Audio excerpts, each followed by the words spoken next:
I actually think that what happened is that like a gateway was opened, an emotional gateway was opened, and it was almost like the emotions like, okay, fellas, we've got it out. Let's go, like charge.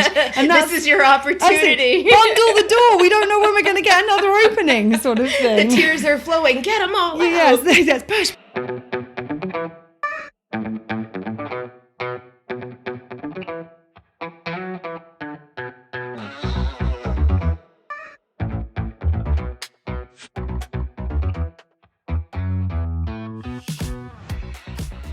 Hello, and welcome to Well Shit. It really is that simple.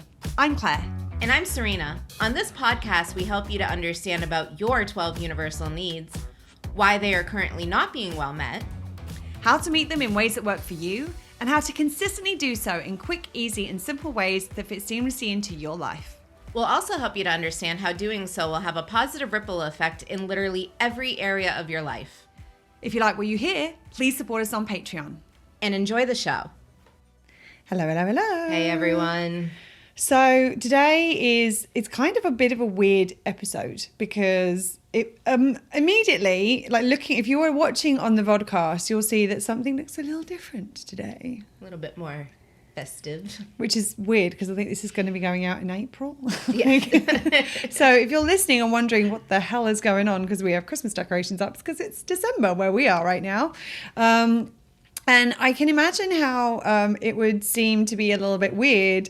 I mean, obviously, we didn't plan this. It's not like we put the decorations up for this podcast recording.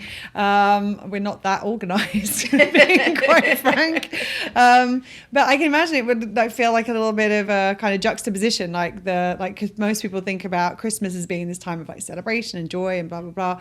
And then to have Christmas decorations up the day that we are beginning our grief series could feel a little bit sort of out of alignment, but in a lot of ways I actually think it's in alignment because I think that grief comes up for a lot of people around the holidays, and so I think the fact that we have these decorations up is kind of indicative of a time of year where a lot of people are going to be feeling grief. And I know that certainly the reason that we're recording this podcast is because we have been experiencing a lot of people in our community who have been going through grief recently in different ways. We've got people who've like lost people. We've got people who've lost very dear pets.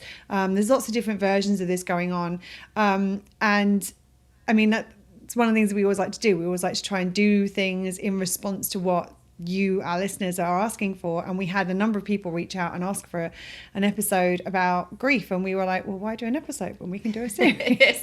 Well, we tried to do an episode and we're like, oh, there's so much here. Yeah. And the thing is, we know grief is heavy. Like, there's a lot to it. It's something that takes time and processing, and we didn't want to like load you all up in the fire hose way, being like, we're gonna put this all in one really long jam-packed episode. So we're splitting it up. We're doing it a little bit different than we have in the past, where because of the subject matter, we've decided to release this kind of segmented. You're not going to get this series right in a row because we want to make sure that there's some time to process. And if you're not in the process of grief right now and you don't find that this currently resonates with you, we also didn't want to have the weekly listening be low for an entire month. And not that the series, we're actually going to take a couple of different turns and spins on the series, and it's not all going to be sad, heavy grief that we speak about. So yeah, but I think that we wanted to make sure that there was some kind of balance in the sense that we will release this all in one go for our Patreon subscribers. So if you are one of our Patreon subscribers and you're experiencing this right now, or if you're not one of our Patreon subscribers but you want to hear the rest of the series, it will all be available at the same time on Patreon. But also we wanted to kind of create a little bit of balance, which actually in a lot of ways is what grief, the experience of grief, is about. So today we're going to be starting the process with talking about how to grieve. And it was very, the timing of this is very interesting, not only because we have Christmas decorations up in the background, but also because last week was World AIDS Day. It was the World AIDS Memorial Day, and I actually went down to down here in Key West. We've got a local a Key West AIDS Memorial. It's not a wall. It's like it's a thing. it's I don't it's a memorial wall. It's a massive piece of stone with the names graved into it. It has a word. I don't know why I'm blanking on what the actual word is right now. Is it wall? It's not wall. That's the issue. That's the only word I could come up with in this moment. But that's not the word I was looking for. Anyway, I went down there and was part of the ceremony, like honoring the people whose names were on the wall, the people whose names were being added to the wall this year, and also people whose names weren't on this wall but actually were being remembered as part of this ceremony. And it was interesting because I think it was a really great representation of what we're going to be talking about today in terms of how to grieve, which is to recognize that there is no right way to grieve. There is no one way to grieve. It's about finding the way that resonates with where you're at in any one particular moment in time. So obviously there were, like, you could see when I was at the event, like I read out some of the names that were on the memorial, and you could see there were people in the audience who were in that kind of deep sadness space of grief, and I could feel like my heart was going out to them as I was reading these names out. But we also had a local poet came and shared this poem, which was I can't remember. I think it was called "Gone but Not Gone," and it was talking about the fact that somebody's gone, but they're also not, because they're still here. And she had the most beautiful kind of effervescent energy, and the how she shared this poem was, it had, like, there were moments of lightness and like laughter and smiles, and even there was we had a local who shared about his mother's experience with having passed from AIDS, and he was saying about the fact that there's still a lot of stigma attached to HIV and AIDS, and the fact that people think that it's something that is sort of shameful or dirty. And he said that wasn't my mother at all. And he was sharing, like, I remember him saying that her laugh would light up a room, and like there were moments in what he was sharing where, like, I found myself smiling, and I found myself giggling, and I found myself like being like tearing up. Like, there were all of these different emotions that were present. And I think that, as with a lot of emotions in our society, we're not very emotionally literate as a society.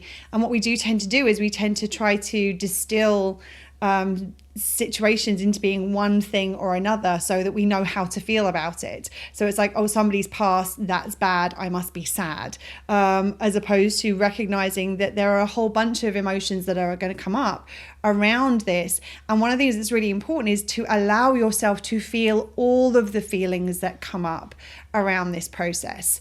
The first thing to do that's the first and probably the most important thing in how to grieve, is to allow and honor all of the emotions as they come up. And realizing that just because one person is grieving one way doesn't mean that you have to then take whatever you're feeling and somehow match theirs, whether you're in or repress or hide or minimize how you're feeling, right, because of how they're feeling. Yeah. And we're going to talk about how to express this in a self-first way, like how to express and grieve in a self-first way. But I find a lot of people mirroring what's around them, and they're like, okay, everybody's sad at the funeral, I can't be the happy person. And we'll get into it a little bit more later. I have been to an obscene amount of funerals. Like, I mean, the amount of funerals that some people are like, oh, I've never been to one. I'm like, wow, I was at like 10 before I was 20 years old. And I used to match, and it's like, oh, I'm sad. And even if I wanted to celebrate, or even if I wanted to share a happy memory, I'd be like, I don't know if I can or should, or it was based on what everybody else was feeling and how I was conditioned to feel, because it was a funeral. Right. And I found as I got older that I normally am the celebration at a funeral, because of how I process and how I grieve. Sometimes I am sad and crying, but there's usually an element of light. And I found that sometimes bringing that light into the funeral or into a wake or into that situation, it's a breath of fresh air for a lot of people. And they're like, oh God, I don't have to cry anymore. And it's like, no, you want to laugh, you want to joke, you want to tell stories. Like, yes, all of that too. Right. Well, and I think that one of the things is like we have to think about like what are the needs that are coming up in that moment, is that a lot of the time we're feeling a sense of loss. And one of the things we're wanting to do is we're wanting to connect with people because we're feeling this loss. And sometimes we mistake mirroring other people's. We use like there's a like in terms of how we connect. One of the ways that we connect is to operate the way that other people around us are operating. And in doing so, sometimes we end up sacrificing our own emotional experience and expression needs. So sometimes we're trying to get our love and connection need met by trying to connect with people around us by doing the same thing. But recognizing, it's important to recognize there are other ways to connect with people without compromising, minimizing, invalidating, repressing, hiding how you're feeling at the same time. I think one of the other things that's really important when we talk about like processing and how we process these sorts of things is not judging how it's processing, because sometimes our emotions process in different ways to the way that we expect them to, or the ways that other people expect them to. I know you have a story about this at a funeral. Which one? Well, I'm thinking of the latest one that was not necessarily in alignment with what other people thought should be happening, or actually thought was happening because of how you actually dealt with it. This is a scenario that has happened to me more than once. I have a couple of actually pretty good stories about this, looking back at it. Prior to this more recent one, I was actually almost ashamed of the other ones, laughing at funerals and those types of things. And I'm like, no, that was just what was present. Like, and different stories for different times. But I believe the one that Claire is referring to is my father's funeral. When he passed away. My father and I had an interesting relationship. We've talked about it a little bit. I'm sure we will talk about it more. And I mean, funerals are just, they're funerals. Like, and I don't particularly care for funerals. I love celebrations of life. My father's funeral was a very traditional Greek funeral. I mean, it's a beautiful ceremonial process, and there are different parts of it where it made me tear up, and I was showing sadness and grief in the way that people normally would expect to. Well, and it would expect the daughter of the deceased to emotions you'd expect them to have. Now, I had chosen in this particular time to sit in the back of the church. I really was being mindful of my capacity, who I wanted to talk to, the attention I wanted, or in that case, didn't want. So I sat in the back and I had my people around me. And there was a really kind of sad, well, not really sad part, a beautiful part that brought tears to my eyes. And then I was like, oh God, I'm going to lose it right now. Like, you can kind of feel that build up. And my cousin Zoe, she beautifully handed me a something, and I didn't know what it was, and I thought it was something different. It actually confused me. I was trying to figure out what to do with it, and I got a case of the giggles in the middle of my father's funeral. Like the priest was singing in Greek. I mean, it was beautiful, and I'm not just giggling. Like, it was, I got the look. Do you stop? Like, and it was my friends supporting me. They're like, okay, I'm glad she's laughing and not crying, but like, stop. Come on, it's your father's funeral. And of course that made me laugh even harder. So then I was crying because I was laughing so hard. So I actually masked it and made it look like I was sobbing. And after the funeral, people were like, oh, did you see Serena? She broke down. And all of my friends are like, yeah, she lost her shit, but not in the way you think she did. Like, I was trying so hard, because I get to this point where I start laughing so hard, I start crying, and then I can't breathe. Like, I get myself into such like a tizzy, so I'm like, like in the back of the church, and I mean, it was It was perfect, though. It was exactly what I needed in that moment. Right. And it really reminded me. And it was a release of the emotional buildup. And that's the thing, is that sometimes, a lot of the time, people think that laughter is only when we are experiencing something funny or joyful. And it can be. And even in grief, you can still be experiencing fun, humor, laughter, joy in those moments. But sometimes it's literally it's a spontaneous way that the body actually releases a buildup of emotion. And there's nothing humorous about it. I mean, there can be, and there's nothing wrong with it if there is. But also sometimes this just can be how we're releasing the emotion. And I think that it was a combination of things for you. I think there was some humor in there initially, but I actually think that what happened is that like a gateway was opened, an emotional gateway was opened, and it was almost like the emotions like, okay, fellas, we've got it out. Let's go. Like, charge. And this is your opportunity. Bundle the door. We don't know when we're going to get another opening, sort of thing. The tears are flowing. Get them all out. Yes. Push. But no, like, it's like, I think there was a lot of that in that moment for you. And the irony of the situation, my mother and father did not have a great relationship. And that moment, it ironically actually connected to me to my mother, who had passed a couple of years earlier. Yeah. So it was like this beautiful kind of family connection in the weird fucked up way that my family made connections.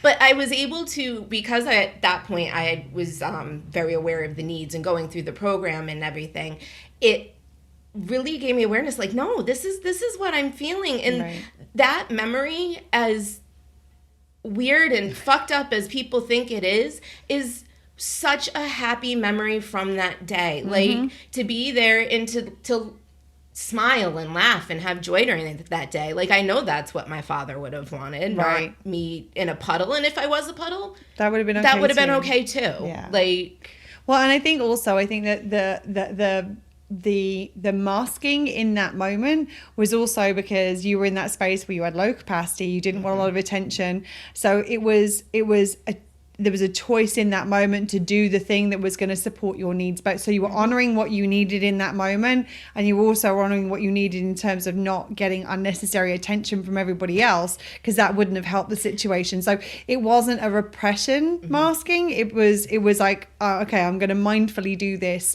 And there's a difference between, okay, I'm mindfully going to do this in this way because it's going to mean that I have less to deal with everybody else's crap, because I don't need to deal with their crap. I'm busy dealing with my own today, and I'm masking and I'm not honoring how I'm feeling to prioritize how everybody else is feeling. And there's a very big distinction between those two things. You know, it's interesting. I'm just kind of thinking this out right now.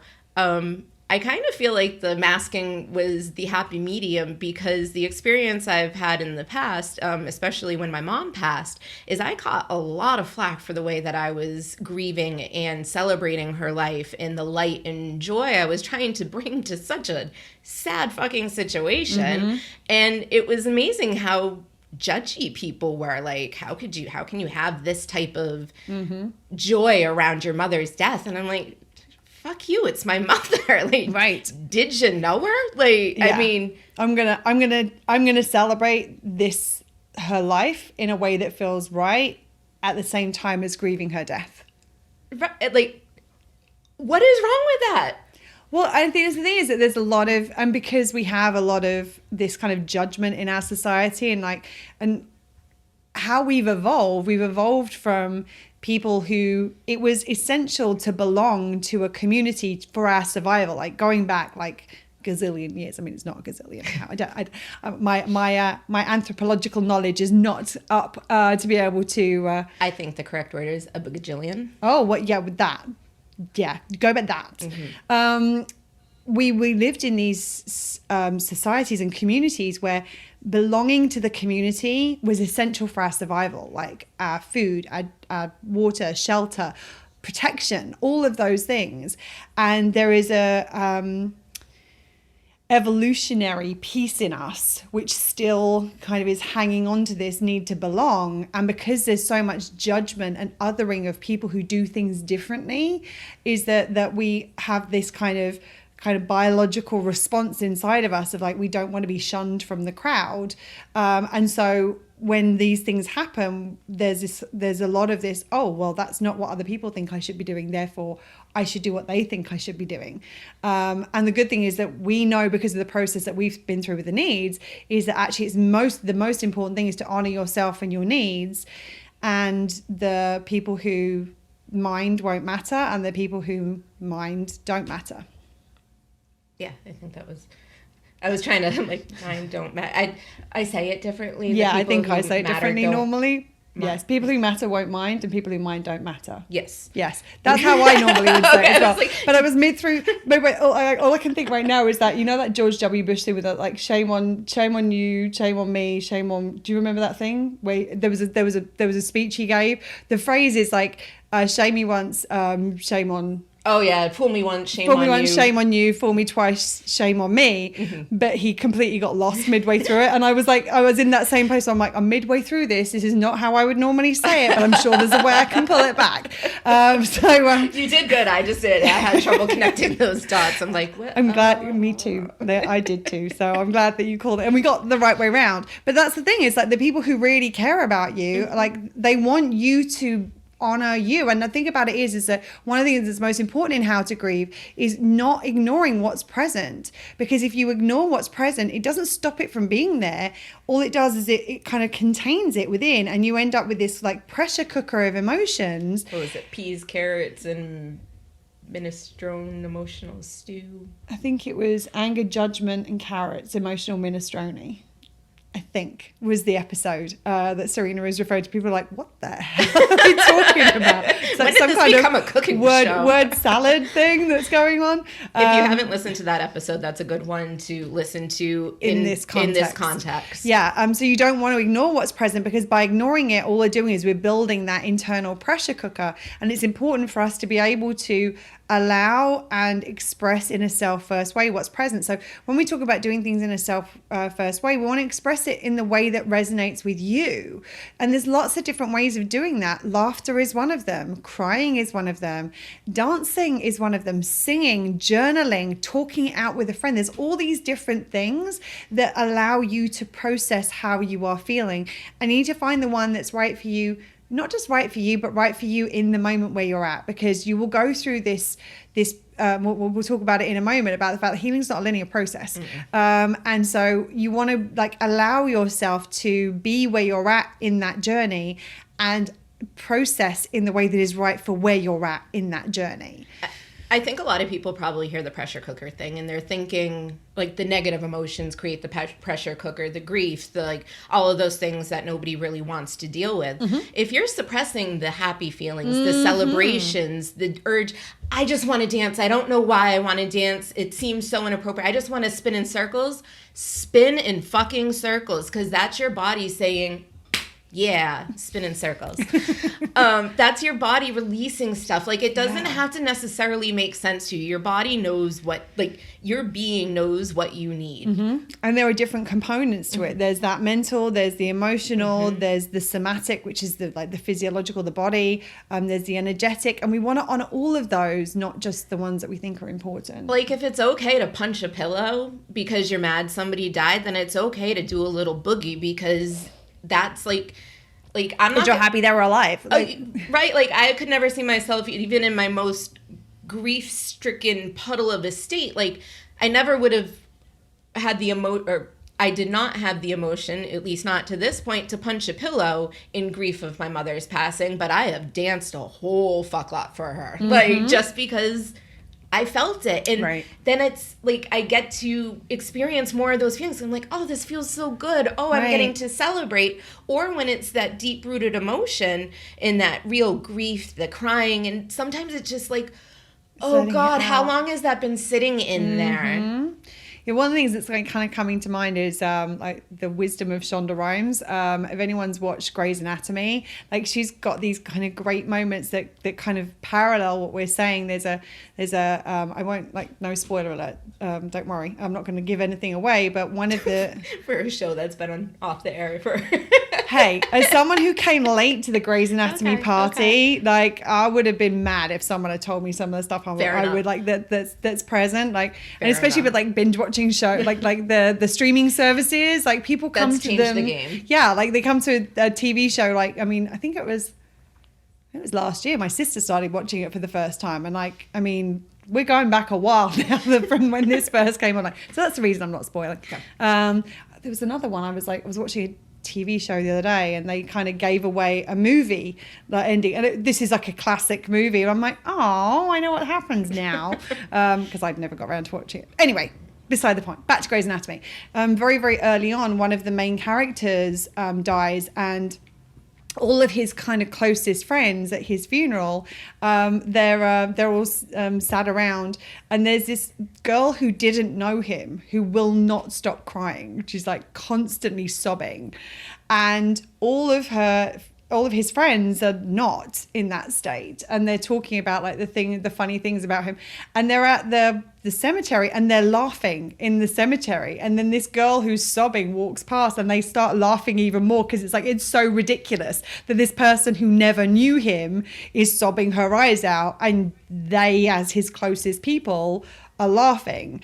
And the same thing with the dancing. Like there's a very like a thread that runs through that Meredith and Christina, who like two of the best friends right from the very beginning, like whenever they have an issue, dance it out. They put on a piece of music and they dance it out. Like if they're stressed, if they're angry, if they're sad, like they get up and they dance together, because they're moving their body. They're actually getting the body to move, and it's such an important way of processing if that is what is present for you.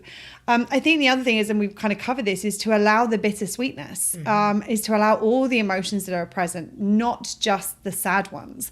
Like it's okay to be like, there was a meme that's done the rounds a number of times. I don't know whether the quote's attributed. If so, we'll put it in the show notes. But it basically speaks about the fact that grief is basically the love that never got the chance to be expressed. So it's like you're feeling grief because you have all this love for somebody, and you ran out of time to give it to them, basically. And I just think that's a really beautiful way of describing it. And it reminds me of when I lost a very, very close family friend several years ago. We knew it was happening. He passed of cancer, and so we were prepared for it, as well as you can prepare for that kind of situation. But when he died, unfortunately, I was out of the country and I was not going to be able to be back for the funeral. And I watched an amazing TED talk called Beyond Closure, and I think it's by Nancy. I want to say Nancy Baines. Don't quote me on that. We'll put it in the show notes. That's my aunt. Oh, I'm sure it's Nancy something. I knew the name from somewhere. Nancy something, I'm sure. Anyway, we'll put it in the show notes. You'll be able to see who it's for. And she talks about the fact that as a society, what we try to do is we try to create closure when we experience grief. And she talks about closure being this thing where we basically box up all the emotions and put them on a shelf where we're never going to experience them again, because we're uncomfortable feeling emotion. We're not, as I said, not emotionally literate. We don't have this emotional mastery to know how to be with the emotions that are present. And how you be with the emotions that are present is you allow them, you feel them, and you allow them to, like, you can feel them through the physicality, like, oh, I can feel this tightness in my chest, I feel this like churning in my stomach, or like I'm actually just going to allow that emotional kind of wave to pass over me. But what she talks about is that's the idea of closure that we have, and that closure is not what we're really seeking with grief, because by putting the box on the shelf, we put away all the joy and the love and the humor, as well as the sadness and the anger and the grief. And so what she talks about is like to find a way of grieving that is beyond closure. I want to come back and find out what that giggle was in a minute, because I got a feeling there's a story. And she talks about, like, when somebody is grieving, actually a lot of the times what they want to do is they want to share the person they are grieving with others. So it's like, by a lot of the time what happens is when you come across somebody who's like, oh, I've lost my mother, or I've lost my partner, or I lost my son, is that they shut the conversation down because it's like, oh, uncomfortable, I don't know what to do with this, so I'm just going to avoid the conversation and go over here. Where in actual fact, what they said is a lot of people, what they want is they want people to ask about these people. They want you to say, oh, tell me, what was his favorite thing to do? What's your favorite memory? I mean, I have lost count of the amount of stories that we have told and shared about Serena's mom when out and about, hanging out, doing fun things. Like, she's such, and it's funny because I've never met her in real life, and yet I feel like I know her because we've shared so many stories about her. Like, I know her personality, I know how she would respond to things, like, better than a lot of people would, because we've done that, we've shared those stories. And I think that's it. A lot of the time, the how to grieve, a lot of the time we try and kind of box it up and shut it down, whereas actual fact, through sharing these stories, we actually get to experience the love as well as the sadness in those moments. And it also helps their memory live on. It helps them live on. Like, I can talk freely about my mom. There used to be a time when I'd say, like, the M word, and I'd be like, like, and there are times where I'll be out and all of a sudden I'm like, oh shit. Like, here it comes. So even right now I'm getting teary-eyed. Because this is how it happens. I forgot where I was going. Oh, it's okay. I feel like people get to meet my mom now. Like, people that have never met her, and I get to talk about her, and she's still alive. Like, I've had people that I've had a medium actually tell me my mother wasn't dead, and I'm like, yeah, and like I kind of saw the finality of it, so and I can also understand why you would say that too, right? And she's still very much a part of life. I'll talk about the Bloody Marys she used to make, and I'll have people be like, "Oh, when can I try one?" I'm like, like 6 years ago, kind of passed, and they're like, "Oh shit, sorry," like, "Oh God, you talk about her like she's alive," and I'm like, because she is, like, her memory is still alive. Her spirit's still alive. She still weaves herself in and out of my life because I didn't close the box. I mean, you know me with boxes. I'm like, fuck the box. Like, no boxes. The irony, my mom, like, I won't go down that. I won't go down that rabbit hole. It would be a whole nother episode. Maybe we'll do that one later. But, like, it really, I mean, I feel that people... you can choose to continue somebody's memory, continue somebody's legacy, continue to talk about them, to bring them into your current world, or you can kind of keep them where they were. Well, and I also think that sometimes, like, people don't share about them because of other people's discomfort. It's like, oh, I'm not going to talk about my dead friend or my dead mom because, like, other people get uncomfortable. I mean, and I've been there when Sharon has come up in conversation, and I've watched other people get super awkward about the whole thing. It's like, oh, like, and Serena and I are laughing about whatever the story is that we're telling. And I think that's the thing, is you have to honor the way of doing it that feels right for you. There's going to be there may be a period of time where you don't want to share because you just want to be with your memories, and that's okay. And there are moments where you do want to share. When Martin died, the family friend who passed, I said I couldn't be there, and that was one of the things that I felt I never really got, was to be at the funeral with the people who knew him, sharing the stories in that moment as it had just happened. There is something very cathartic, I think, about that, like being connected, being with people who knew and loved him in that moment. And yes, we've shared dozens of stories. I mean, Serena's heard about the ranking pastries when you're out and the laugh and the fact he couldn't open doors. He can never figure out whether to push or pull, and he couldn't dance to save his life, but I taught him salsa in an hour and a half. So, like, there are in lots of stories that I've shared about him, and it's never really kind of made up for that not being with those people in that moment. There was something in that, so I had to find different ways of feeling and expressing what was present when I wasn't able to do it the way that most people do. So I found ways of connecting with people through different medium. I actually put together a video of memories of him that actually went and was, so there was a part of me at the funeral as well. And I shared stories with the people who didn't know him to the extent where they kind of feel like they do know him in much as the same way that Serena did. And I think that one of the other things that's important, and I know this is something that again you identify with, is that recognizing the reality of who a person is and was in your grief. Mm-hmm. You want to share a little bit about this? Yes, I want to say first of all, if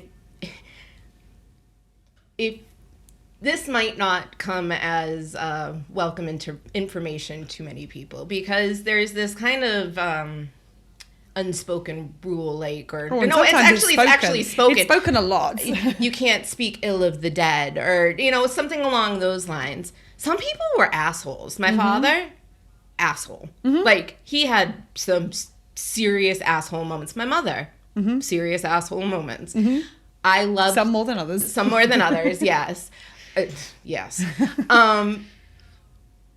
There's a wholeness to every person. Yeah. Everybody is not great all the time, and you have to identify with the reality of the person that has passed, like sometimes who they actually were, because that's part of the grieving process. If you have somebody that created magic in your life and just focusing on the magic, that's not 100% real. That's not whole. Like, I love celebrating my mom and celebrating everything that was good about her, but there are times where I just sit and I'm like, wow, that wasn't a great experience, or oh, that actually kind of fucked me up, or whatever it is. And with my father, that relationship, I mean, there were ups and low downs, and then some high ups, and then some lower downs, and it's like I think with him there were probably more downs than up overall, right? So so that's what we're talking about, like identifying. It's not just identifying that there were both in everybody, but it's about acknowledging who somebody was in their entirety. Like, were they 80% asshole, 20% angel? Like, not bad comparison. Yeah. But you know what I mean? Like looking at who they actually were and honoring that in part as part of your process. You have to grieve, and you have to process the anger, the disappointment, the resentment, all of those negative emotions that may be present in the relationship with that person or who that person showed up with. It might not be the whole picture, but like, you can't just pretend like it didn't happen. And I see so many people struggle with that when they're like, oh, they were such a lovely person. It's like, no, they weren't. Like, right. Come on. Like, we're here because we loved them and they had an impact on us. But like, let's call a spade a spade. Right. Like, well, I mean, it's a little bit, my grandmother was the same. Like, I loved her dearly, but she had a specific gift for offending most people she met, like that. And I think our grandmothers are probably friends, right? Probably either that or they've really offended each other and they're not speaking. And they're either in way, corners. yes. But I think and again, like, a lot of people are like, you can't say that. I'm like, that's the truth. And that doesn't mean that I miss her any less. It doesn't mean to say that I love her any less. It doesn't mean to say that I grieve any less, but I'm honoring who she actually was. Because I think when we try to paint somebody as somebody that they're not, we don't actually complete the grieving process, because we don't feel everything that there is to feel about that. And in some of the cases, like, the grief can be for not having that person be who they could have been for you, like, and not having that relationship be the way that other relationships of the similar dynamic could have been, like not having a better father-daughter relationship, not having like, I would have loved to have been able to go and talk to my grandmother for hours about lots of things, and I did go and spend a lot of time with her, and a lot of the time I'm like, oh, why did I do this really again? Like that, you had to go there of all, okay, fine, I'll go process that by myself, and then but that was the reality. And I think that if we don't allow ourselves to honor all of that, and in fact, I actually remember her funeral was kind of funny. Again, like, the whole thing of like funny, not funny, and funny and not funny, was that it was she made a decision. Like, she decided what she wanted. There was no if, buts, or maybes. There was no room for maneuver. She didn't give a toss about what anybody else might want as part of like honoring her or grieving her. She wanted what she wanted as she wanted it. She didn't give a shit what anyone else thought. My grandmother pre-bought her flowers. Oh, really? Oh, yeah. She wanted a specific spray. I do think they probably would have got on really well. But the funny thing about it is that what she decided to do was she actually flipped the sequence. So in the UK, and normally what you do is you go to a church or a hall or somewhere to have a ceremony where you honor the person, and if it's a religious person, it'll be a church ceremony. If it's a non-religious person, they might be at a crematorium or what have you, actually. And then what ends up happening is that if somebody is going to be cremated or buried, but if you're going to be cremated, you have the ceremony first, and then you go to the crematorium, and then they have the kind of committal, and off they go, like behind the curtain and what have you. And she wanted to do it the other way around. So she was a religious person, so she wanted to have a church service, but she wanted to have the crematorium first. But there was no service at the crematorium. I mean, literally, if it hadn't been for the fact that the vicar kind of sidestepped one of her requests in the sense that she was like, "What you gonna do, Grandma?" Well, it was like, it was like she there was a particular, I think it was a particular hymn that resonated, like that we all remembered her through, that wasn't going to be a part of it. We're like, how is this not a part of this ceremony? And she was like, well, we need something at the crematorium, because literally we would have been in and out of that place in less than a minute, because it would have been like, hi, bye, see ya, we're out. And like, here's the box. Yeah, here's the box. Like, here it is. Like, and I'm like, where did it go? Like, like it really would have been like they're like here 1 minute, gone the next. But we would have been in and out within like a few minutes. And the vicar was like, no, we can't, like, we have to have something here, because otherwise, literally, I mean, you might as well not sit in the pews. Like, you could just keep walking and you'd be done. And we were all like, what is she thinking? This is so, I mean, it's so backwards in terms of the way that we would normally do things. And so we had the church personal power beyond the grave. Oh, and then some. Oh, she was red spectrum, but personal power, absolutely. So the interesting thing about it is that we ended up then going and having the church ceremony. And I remember we had a conversation in the car on the way home from the church ceremony of like, God damn it, she was right. It was better that way around. And it wasn't like how it was traditionally done. But the interesting thing is that I've always had this thing that when I go to a funeral, I get very focused on like the person in the box in the room before you go and have the burial or the committal they go to the crematorium. Well, the interesting thing was she was gone by that point, and we had a photo of her and my grandfather, and we were like focusing on her in life at the ceremony rather than in death. And we're like, damn it, she was right. Like, for God's sake, nobody tell her she was right. We'll never hear the end of it. And it was that whole thing, like, but she wanted to do it how she wanted to do it, and we had to find a way around it. But it was kind of funny because everybody was like, she's like, what is she thinking? And then turned out it actually worked out really well. I think this is actually a perfect example, because even just from Claire and I have had many conversations about her grandmother. I think I have kind of an idea of the type of person she was.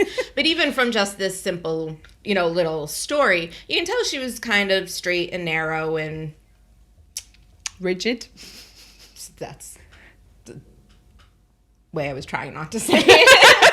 Oh, by all means. But it was the reality. It's the reality of it. And we're laughing about it now. Like, you could have gone into the space of like, oh, serious. Mm-hmm. And it's interesting because my grandmother's funeral was the same thing. It was like my grandmother that just passed away, my yaya, she was, I don't even proper, but she had a way about her. She had a very particular. Yes, she was very particular. Oh yeah, that's definitely something our grandmothers had in common. And I think she would have appreciated how things unfolded, but if I was doing what I had done in the past, which was, I think I've spoken about the duality of my personality in the past, where there was, I was my father's daughter or I was my mother's daughter. Like, my father's daughter doesn't laugh at funerals and keeps to her quiet and goes in a hole, I guess. Mm-hmm. I don't know. Fortunately, unfortunately, my mother's daughter showed up to this funeral. And it was like being able to just be in the space that I was, in that light and that just that fun. Like, I'm able to be like, oh, she was such a pain in the ass. And we can joke and laugh about how she was a pain in the ass. But if you were trying to be like, I can't say that grandma was rigid because that's not nice. It's like, no, we can celebrate the fact that that's part of who she was, and it made this situation a little bit more actually enjoyable for the family. And that's what was right for us in that moment. And there were a lot of tears shed that day. Like my grandmother and I had a very special relationship, much the same as you and your grandmother did. Like and I shed a lot of tears. Like we had, I have a lot of great memories like of her when I was a kid. Like she wanted to play, like we would dress up as cats or as like whatever, and we'd be like, I had a favorite book about like a character that fell in the pond, and we had a blanket that was the pond, and we spent the entire day once, like each of us falling into the pond and the other one saving the other with a skipping rope. Like, I mean, I have a lot of very, very good memories of my grandmother, and I loved her dearly. I grieved, I had a lot of sadness, and I allowed those tears to come up. Now, for me, there was in that moment, because of the relationship that we had, I mean, I was the one who probably could get away with more with my grandmother than most. Like I remember we went out for a big family dinner, and we both ordered tarts as our main course, and the server came up and went 2 tarts, and I was like, that's us. And then my grandmother looks at me and was like, God, like seriously? I'm like, yeah. So we had a great relationship in a lot of ways. There was a very difficult relationship in a lot of ways, and celebrating and laughing was part of what was right for us and that relationship in that moment. It's what's right for where we're at in this journey right now. I don't want anyone listening to be like, oh, I should be laughing right now, or I should be celebrating. If that's not what's present, the most important thing is to honor where you are at in that journey and allow it to process in the way that feels right for you. I think that was something you wanted to add before I go on? No, I was going to go on. Yeah. The other thing to remember is that the grieving process is not linear. Mm-hmm. Like it's so, like people think that it's like, well, like you keep improving. And so like if you were less good yesterday, you'll be more good tomorrow kind of thing. And like good in big inverted commas, like these are relative terms. But the reality is with grief is that that's not how it works. Like one day you'll feel like you're nearly quote unquote healed / over it, and then the following day you'll be hit again. And the analogy that we always use, it's a little bit like being in water, like being in the open water, like in the ocean, and like initially it feels like you're drowning, like you feel like all you can do is snatch like gasps of air where it's like and then you're back under the water again, and it's like you're desperately just trying to get your head above water to take in air, and then the next phase might be like you're struggling on the surface, but you like manage to keeping your chin above the waves, so it's like, okay, I can get more air, and then you start to feel okay, like okay, it feels like I'm treading water, and then a wave will come out of nowhere and engulf you again, and you'll feel like you're back under the water. And what will happen over time is that the waves will get fewer and farther apart. And the key thing is to welcome the random waves of emotion when they come up, allowing yourself to remove the emotional blocks that are there, and then actually allow yourself to because you'll be merrily getting along with life, and for a moment there'll be days where it's all you can think about, and then all of a sudden you'll think about it a little bit less, and then one day you'll forget that you were meant to be thinking about it because life will have happened and you'll be busy engaged with something else, and then you'll see something like a pencil or a remote control or like a card or a little trinket.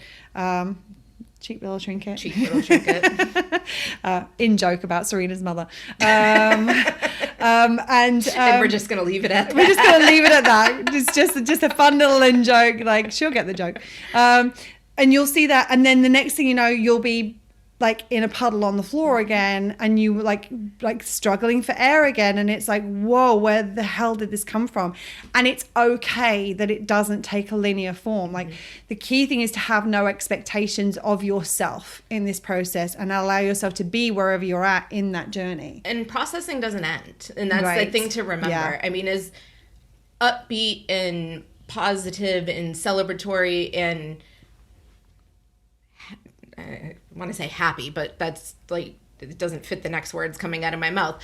I can celebrate my mom's life. Mm-hmm. There are days I am, even 7 years later, I am in an absolute puddle. Mm-hmm. I'll be in the grocery store walking down an aisle, and all of a sudden I see a box of like stuffing, and I'm like, oh shit. And mm-hmm. I've actually gotten to the point where I'm like, unless there's a situation where I definitely don't want any sort of like attention, or it's just really the wrong timing and I need to hold and then process when I have the appropriate, or not that there's an appropriate moment to process, right, but one that feels more in alignment with where I'm at. Yeah.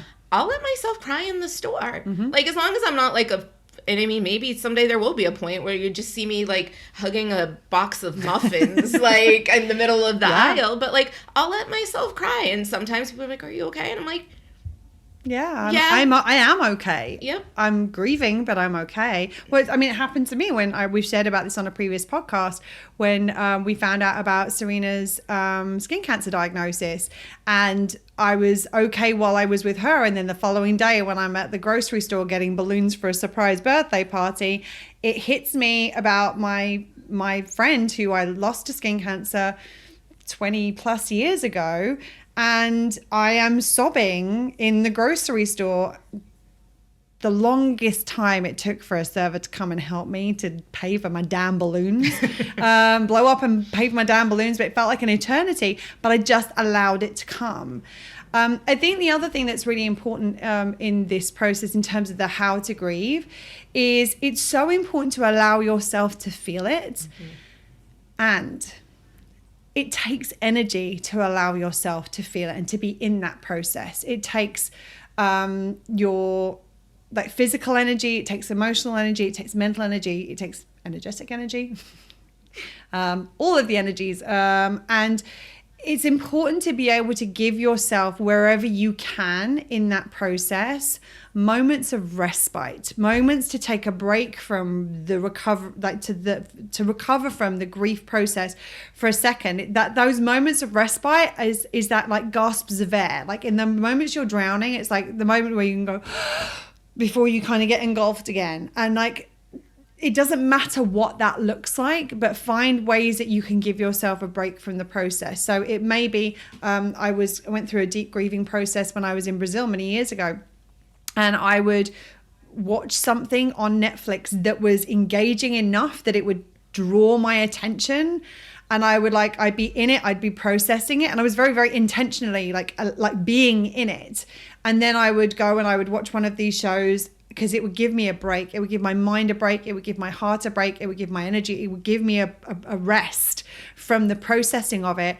And then I would finish, and then I would go back into processing again. I had a client I was speaking to recently about this, and I was saying like anything that will distract you for a moment. And I mean distract you from the process enough for a moment that it is a break. You're not distracting, you're not avoiding it. This is not bypassing how you're feeling. It's creating enough of a distraction to give you some respite in order that you can continue. And I remember we were talking about one of the things that this client liked to do was to read. And they said, I can only get 2 sentences before it hits me again. And I said, so take those 2 sentences. Those 2 sentences of respite are better than no sentences of respite at all.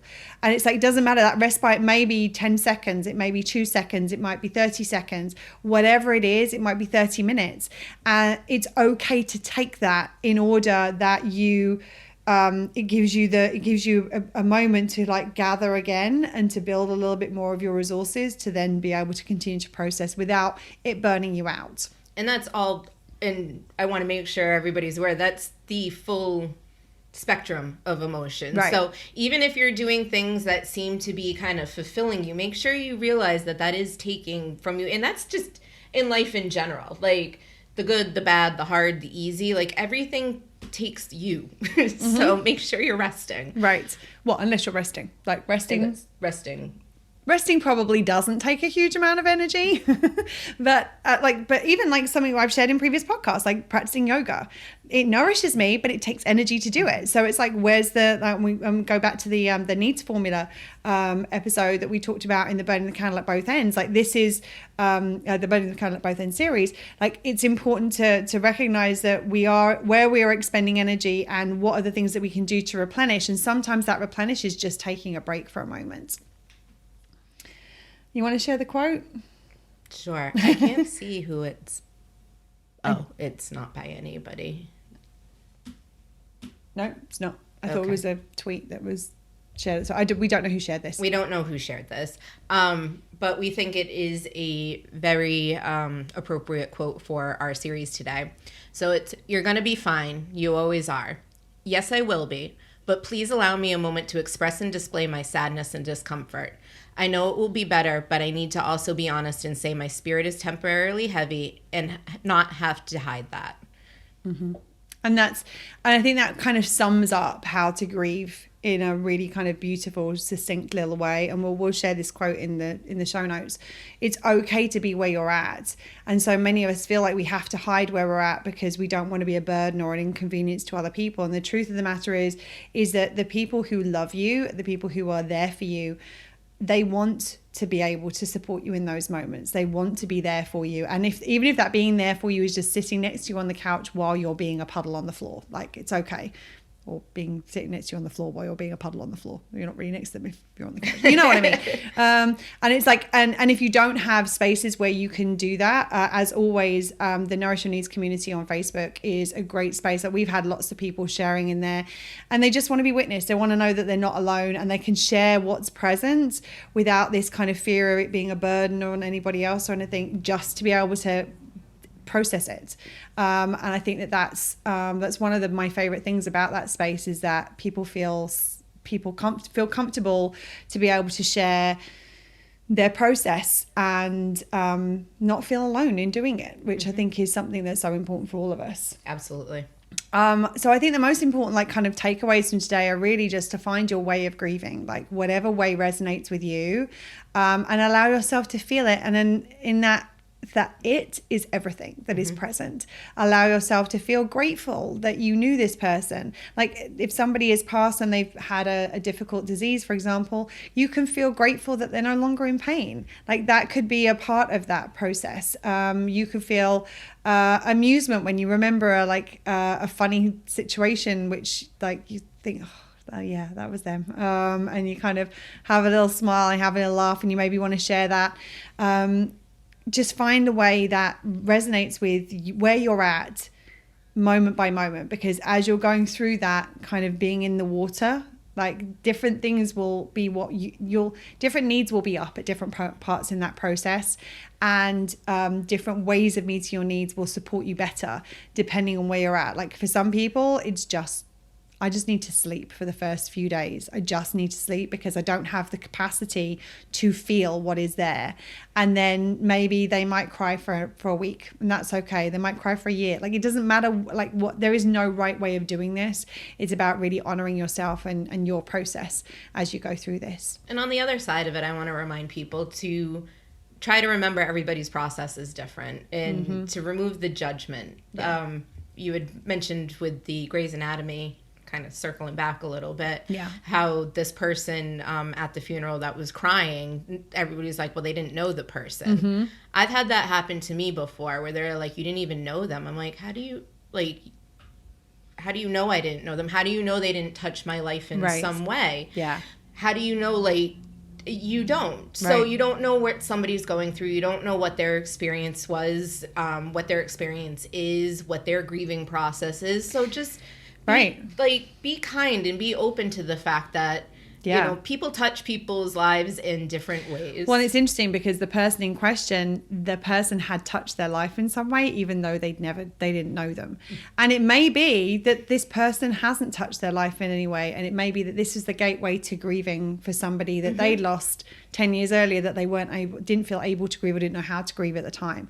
So there's lots of different ways in which this come up. So I really appreciate your edition of that, because I think it is really important to allow people to be where they're at in their process, and respect that and honor it, and do the same thing for yourself, and find a way of finding that balance between the two, of honoring other people's process and simultaneously honoring your own as well. Anything else you want to add on this before we finish for today? No, I'll save it for the next one. We've got more coming. So watch this space. Thank you for being here. Thank you for watching. Thank you for listening. If you are experiencing grief right now, just know that our hearts are with you, and we're sending you love and supportive energy. And remember, the Nourish Your Needs space is there for you if you think it could be helpful and supportive. We'll speak to you again on the next grief series very, very soon. Between now and then, remember to stay safe, take care, and remember to keep meeting your own needs. Lots of love. Bye, friends. That's it for today. If you like what you heard, please subscribe, rate, and give us a written review, as it will help more people find us. And remember, when you're in the grieving process, the most important thing for you is to allow and feel and express in a self-first way all of the emotions as they come up. Well, shit. It really is that simple.